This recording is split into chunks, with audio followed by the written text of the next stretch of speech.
In 1983, when Sam Mbakwe was the governor of Imo State, Obigbo was part of Imo State.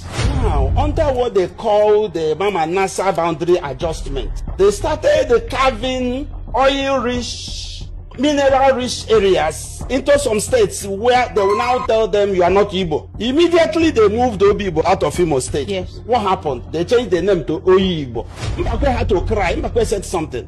What the meaning of Obigbo is the heart of Igboland. How can you now take it away? Igbo Area TV on the Igbo. In the Igbo, Ona forgive. Igbo have seen something in this country. Where are we going to even start? Where are we going to even start? A lot of things went, a lot of water has passed under the ocean. A lot of things went so bad. The heart of Igboland, Obigbo, hey, gone to another place, and can you imagine today a name changed? That video touches me so much, even though there are some, maybe mistakes in the report, but then that is what I want to look at right now.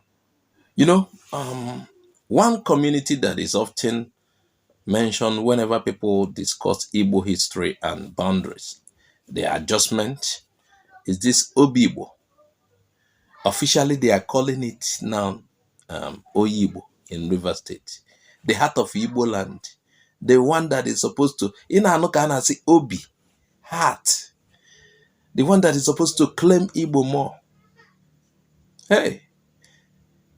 Isi Igbo. And somebody said it is no longer Igbo. Obibo, the heart, the men. Hey, Ogene.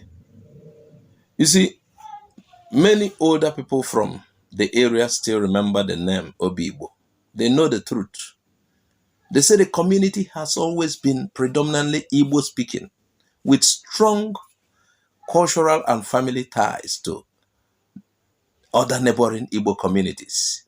The state of a thing, creation of state of a thing, did so much damage as intended to Igbo. It was intentional and it did that damage. When you see some arguments in this recent time, you feel annoyed or you feel bad.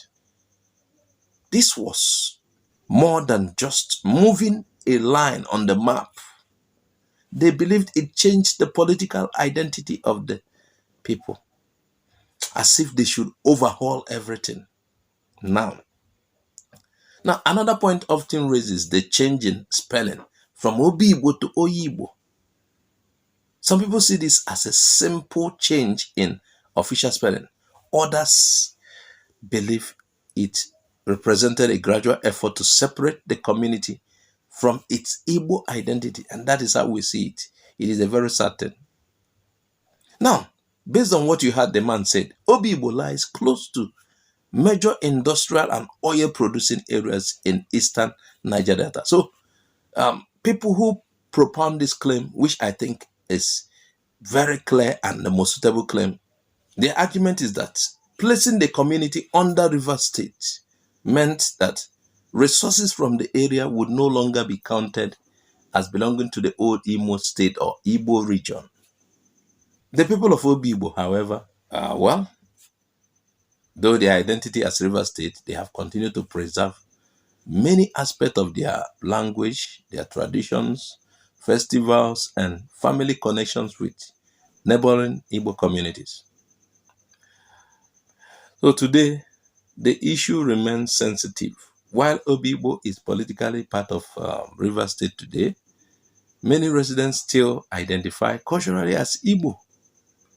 Others identify first with River State while recognizing their Igbo ancestry. So, the Obibo story,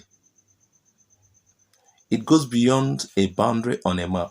It raises bigger questions about identity, about history, about culture, and how government boundaries can affect the way communities are classified. And whether you agree with this political argument or not, there is one fact that remains clear. The history of Obigbo continues to be an important part of the discussion about the wider history when we're talking about Igbo people and the Nigeria post-Civil War boundary adjustment. Obigbo is Igbo. And I pray that in the future, whatsoever official name whatsoever will be returned as Obigbo that it is, not Oyigbo. Can you imagine the harm? Oh my God. Anyway, viewers, please put a comment on the comment section. Tell us what you think about this evil act committed by the Nigerian government in the past. I'm Azuka OJ. Bye-bye for now.